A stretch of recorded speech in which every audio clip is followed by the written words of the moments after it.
Di antara puing-puing yang berserakan, sebuah tangan gemetar mencengkeram batu. Jari-jarinya berlumuran darah, ototnya menegang, bertahan, meski tubuhnya nyaris tak sanggup berdiri. Di hadapannya berdiri sosok besar menyeramkan, menghunus pedang yang memancarkan aura tak terkalahkan. Pemandangan itu hanyalah potongan kecil dari kisah yang lebih kelam. Sebuah dunia di mana para dewa telah mati, dan manusia, kehilangan arah, memuja emas serta rekayasa Arcane, hingga menjerumuskan diri mereka menjadi budak teknologi dan kekuatan. Di tengah dunia yang runtuh itu, seorang pria muda berdiri dengan napas terengah-engah. Tubuhnya penuh luka dan bercak darah, kedua tangannya menggenggam erat sebuah pedang panjang. Matanya menyala dengan tekad membara, rahangnya mengeras menahan rasa sakit dan amarah. Dengan rahang terkunci dan napas memburu, ia mengangkat pedangnya tinggi. Tubuhnya melesat maju, menembus pusaran cahaya dan bayangan, langsung mengarah pada raksasa bersayap itu.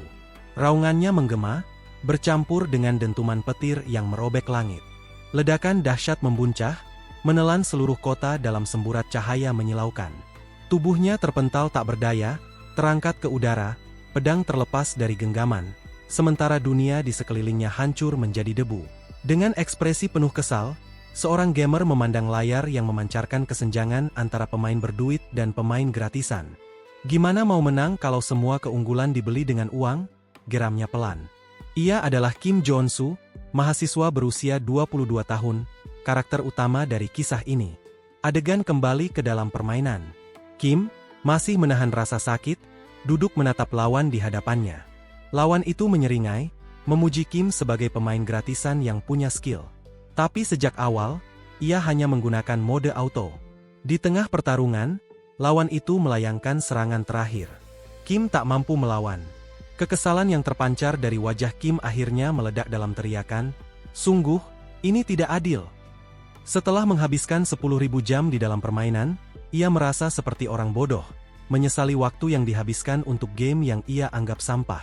Namun, tangannya tetap bergerak, menyelesaikan misi harian demi hadiah gratisan. Tanpa pikir panjang, ia menekan tombol gacha. Pasti dapat warrior lagi, gumamnya, pasrah. Tapi kali ini berbeda. Raut wajah Kim berubah drastis. Di layar, sebuah peti platinum muncul, dikelilingi aura bercahaya. Detik berikutnya, karakter kelas SSR Heavenly Demon keluar dari dalamnya. Karakter yang sebelumnya menjadi musuh bebuyutannya, kini menjadi miliknya.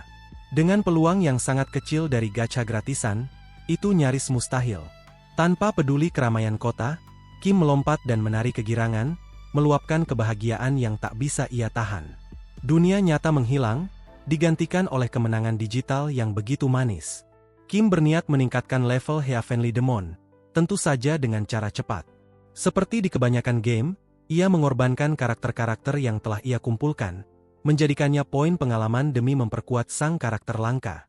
Dengan tawa dan senyum puas, Kim berucap, "Aku sudah tidak iri lagi dengan para sultan. Semua karakter warrior Kimku akan kugunakan untuk menaikkan level Heavenly Demonku. Selamat tinggal, Warrior Kim." Siluet karakter-karakter yang dilebur menjadi poin pengalaman tampak jelas di layar, menghilang satu persatu. Kini, SSR Heavenly Demon resmi naik ke level 1. Masih dengan ekspresi puas, Kim mengangkat smartphone-nya tinggi ke langit, seolah ingin memamerkan pencapaiannya kepada dunia. Ia mulai melangkah ke zona penyeberangan pejalan kaki. Namun, di saat yang sama, sebuah truk singkong melaju kencang ke arahnya. Kim, entah kenapa, merasa familiar dengan kejadian ini. Seperti deja vu yang tidak asing. Akankah ia pergi ke dunia lain? Bangun di dunia baru. Potongan berikutnya, Kim terbaring di ranjang rumah sakit. Kakinya diperban, tangan dialiri infus, dan kepalanya dibalut perban. Ia terbangun dalam kebingungan, tak tahu bagaimana bisa berada di sana. Nyeri tajam di kepala membuatnya mengatupkan gigi, dan seketika itu ingatan menyeruak, truk singkong, tabrakan, dan tubuhnya yang tak sempat menghindar. Tepat di hadapan Kim, seorang perawat membuka pintu kamar rawatnya. Dengan nada ramah, ia berkata, "Warrior Kim, Anda sudah bangun." Kim terkejut. "Apa, Warrior Kim?" gumamnya, bingung. "Kenapa aku dipanggil begitu?" Dengan wajah tak percaya, ia menoleh ke kartu pasien yang tergantung di sisi ranjang. Terpampang jelas, Warrior Kim, usia 22 tahun, keterangan, korban kecelakaan. Kesalahan macam apa ini?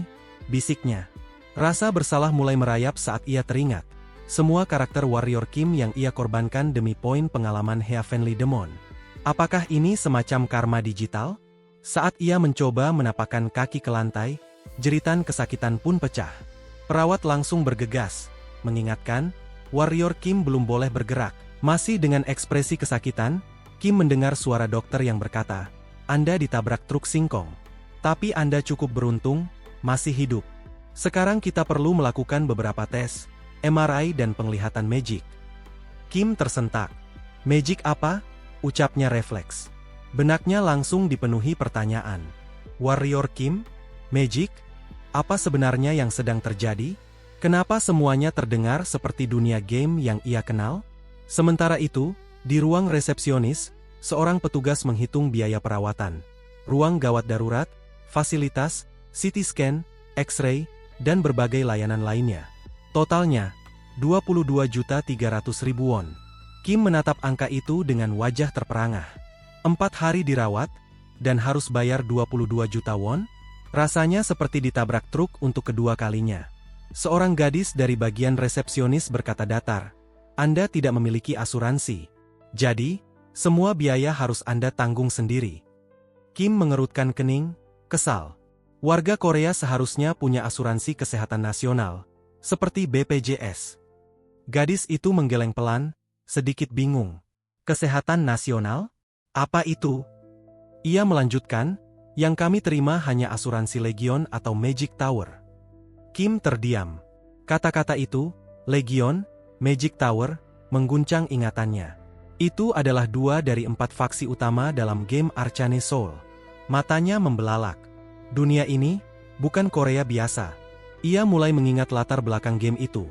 Dewa telah mati, bumi tercemar, monster berkeliaran, dan manusia memodifikasi tubuh mereka hanya untuk bertahan hidup. Dunia ini bukan tentang kenyamanan. Ini tentang bertahan hidup. Sepanjang perjalanan, Kim terus mengumpat. Ia mati dengan bahagia karena berhasil mendapatkan Heavenly Demon. Tapi siapa sangka, ia malah terlahir kembali sebagai karakter tutorial. Karakter uji coba. Seperti hukuman atas keputusannya melebur semua karakter Warrior Kim miliknya demi poin pengalaman. Kini ia sampai di sebuah kamar sempit, bahkan lebih kecil dari apartemen lamanya. Ia menghela napas panjang. Kenapa Warrior Kim miskin sekali? Gumamnya. Tubuhnya lemah, dompetnya kosong, dan dunia ini penuh bahaya. Apa yang bisa ia lakukan? Jika ini memang Arcane Soul, maka perang besar akan segera dimulai.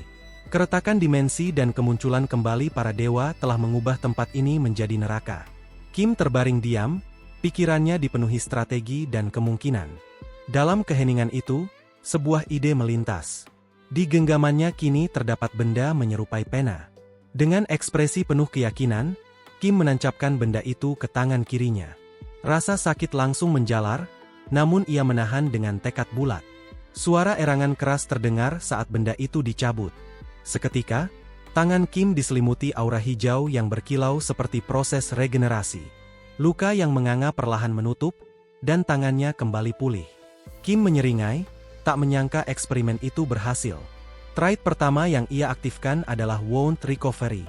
Sebagai karakter tutorial gratis, Warrior Kim tidak terikat oleh trait dasar seperti karakter lainnya. Hal ini menjadikannya unik, memiliki potensi untuk berkembang lebih bebas dan fleksibel dibandingkan karakter manapun. Tanpa menunggu lama, Kim segera mengaktifkan trait yang baru saja diperolehnya. Dalam sekejap, seluruh tubuhnya diselimuti oleh aura hijau yang bersinar lembut. Cedera yang sebelumnya menghambat geraknya mulai pulih satu persatu, seolah waktu mundur dan menghapus luka-luka itu dari tubuhnya. Kim berdiri tegak, merasakan kekuatan pemulihan yang mengalir dari dalam. Trait Wound Recovery telah bekerja sempurna. Dengan senyuman mautnya menatap lurus masa depan yang cerah.